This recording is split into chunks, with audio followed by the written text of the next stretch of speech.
Every seat is sold. All your suites are sold. You have Giannis in his prime. You got the best record in the NBA, and just sell.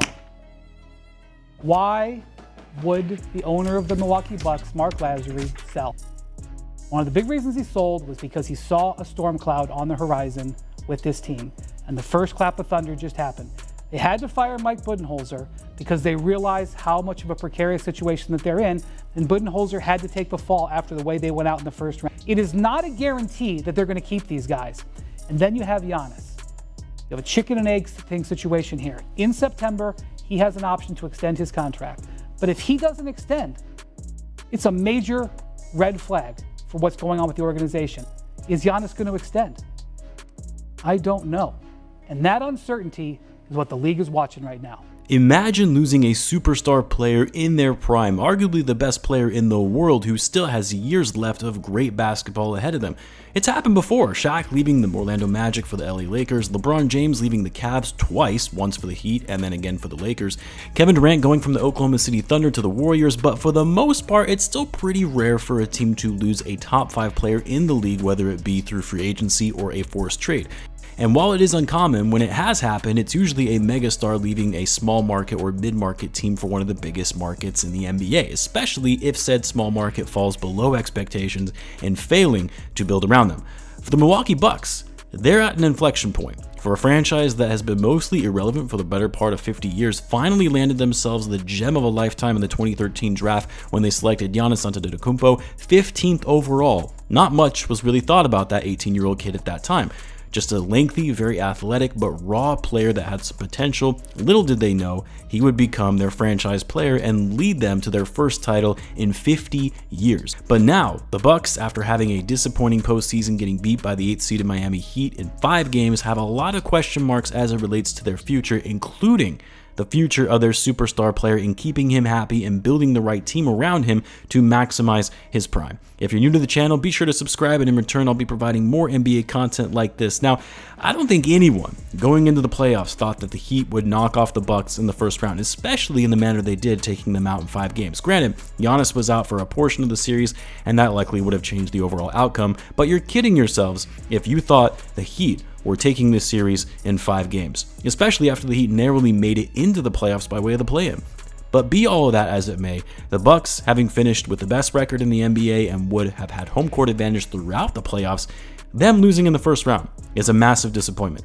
This was the Bucks' year for another shot at the title. The oldest team in the league, with a closing window, has to take advantage of having one of the best players in the world to win as many championships as possible while he is in his prime. And to the Bucks' credit, they actually did well in building a strong core around Giannis, trading for Jrue Holiday as their strong two-way point guard, retaining Chris Middleton, bringing in players like Brook Lopez, Bobby Portis, getting shooters like Grayson Allen, Pat Connaughton, even Wesley Matthews, and hey, it's worked for them. They won a championship.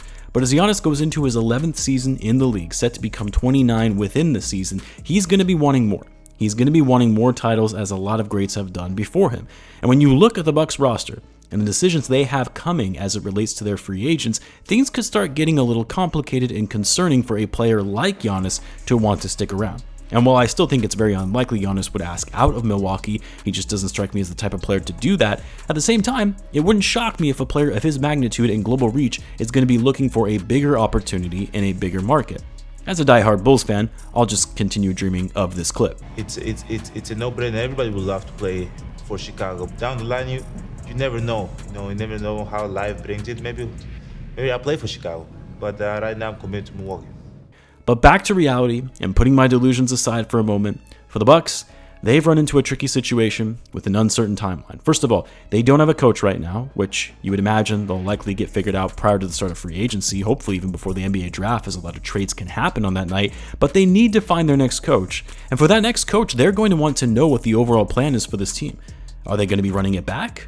Are they going to be re-signing Brook Lopez, who is 35? What's the sense from Middleton's camp and whether he's actually going to be exercising his player option for the final year of his deal? Are they bringing back players like Wes Matthews, who is 36 and also going to be a free agent? And most importantly, is Giannis going to be around for the long term? Like, whatever coach comes into Milwaukee, they're going to want to know, am I walking into a team that could be a season or 2 away from blowing things up and starting a rebuild, or are they going to keep building around Giannis at all costs? Giannis is still under contract for the next 2 seasons, after which he has a player option on the final year of his deal. So the Bucks know they have him under contract for at least the next 2 seasons. Jrue Holiday is under contract next year and then has a player option after that, which is another thing to keep an eye on, as Holiday would be extension eligible this offseason, and if they don't reach an extension, that could be very telling for how the Bucks are approaching the future of this team. As Holiday, 32 years old, no extension, Brook Lopez, 35, unrestricted free agent, Chris Middleton, 31, could become an unrestricted free agent if he doesn't pick up that player option, although I would find it unlikely Middleton opts out of his $40 million salary considering he only played 33 games last year. He has been injury prone and hasn't looked like the same player since sustaining that injury last year in the playoffs. He's not going to be getting better offers, especially at his age, unless of course he's just looking for a longer term deal that would give him more guaranteed money over time. But is some team really going to offer him 2 years, $50 million, or even 3 years, $60 million? I don't see it. Not until he can show sustained success while remaining healthy, which he can use that player option to showcase what he can do in a contract year and actually be available on the court.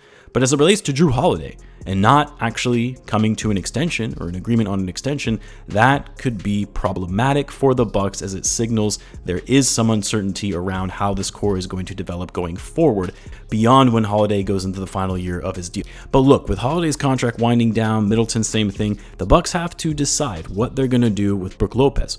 Resign him or let him walk. If they let him walk, it's not like they just free up cap space by getting his salary off the books. The Bucks are already going to be operating as an over-the-cap team with $156 million on the books, assuming Middleton exercises his player option. It really leaves the team little to no wiggle room in signing outside free agents with the amount of money they have locked up between Giannis, Middleton, and Holiday. And with the market for centers in the NBA this offseason being pretty limited, they're going to be forced into a situation where they almost have to re-sign Lopez without simply losing a center while not gaining any cap space to bring in another. And so with Lopez likely getting re-signed, Middleton most likely exercising his player option, your 2 biggest free agents and starters on the team, you have them coming back. This likely means the Bucks are going to be running things back, keeping the core intact. Maybe making some small moves on the margins, possibly looking to move Grayson Allen, who will be on an expiring deal, but keeping the current crew, who will be yet another year older. And a group of guys that frankly looked gassed by the time the playoffs rolled around and unable to keep up with the Miami Heat. Is that going to be enough for the Bucks to bring them right back into title contention next season? Yes, they finished with the best record in the regular season, and they did so with Middleton missing more than half of the year, but the playoffs are a different animal. And while I don't think Mike Budenholzer is a good coach, I don't think simply changing the coach is going to suddenly get them back to winning titles again. And if the Bucks simply run it back, chalk it up as just a bad playoff series, a playoff series that would have turned out very differently had Giannis been available for the whole thing, and if they come up short yet again, yeah, they've got problems in terms of keeping Giannis around. Because at that point, you're wasting the prime of an all-time great talent with not a lot to show for the future, with the core starters and players who were designed to be built around Giannis now heading into their mid-30s. Contracts expiring, not a lot of cap space and flexibility to work with, and at some point, you have to ask, when does Giannis start losing patience as he himself starts entering his 30s with limited talent around him for the future with this aging team? Now, like I said, I can't see Giannis wanting out of Milwaukee, especially not this offseason, not when they still have a great team overall, but 1 to 2 seasons, and they're still coming up short in the playoffs, I could see him forcing his way out of Milwaukee.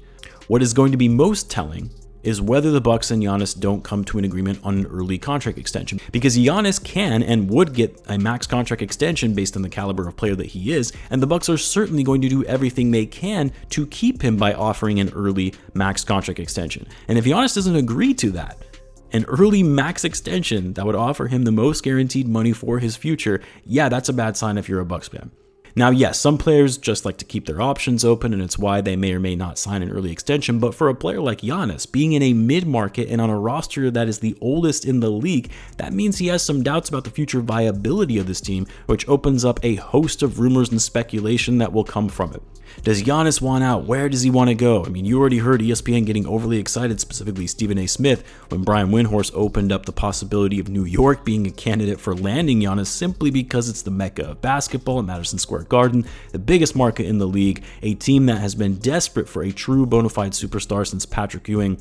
I guess Carmelo Anthony was a superstar, but he didn't have the same impact as someone like Ewing, and a franchise that has been in search for its first title since the 70s. Hell, they're searching for their first conference finals appearance since 2000. And as they said on ESPN, the Knicks are now somewhat relevant again, although I would argue there's still nothing to get too excited about for a team that won its first playoff series in a decade. But could you imagine being the savior that brings the Big Apple a title after all these years of being a poverty franchise? Giannis would be worshipped by Knicks fans forever. And hey, the Knicks are one of the few teams that could actually pull off a trade for Giannis with the amount of draft capital they have, because Giannis is certainly going to cost you a ton of picks to get the deal done. Salary-wise, that's going to be a little more tricky considering how much money Giannis makes, but I'm sure you could figure that out, including a host of players for salary filler purposes. Hey, Julius Randle is probably going to be one of them. But no, realistically, I don't really envision a world where Giannis leaves Milwaukee. Not saying it's impossible, but unlikely. And hey, if he does leave, we all know it's going to be Chicago, right? He even said he wanted to play in Chicago. Anyway, let me know what you guys think of the Giannis situation. Do you see him eventually wanting out in Milwaukee? What would be the ideal destination for him? Let me know in the comments. And as always, be sure to subscribe, and I'll see you guys in the next one.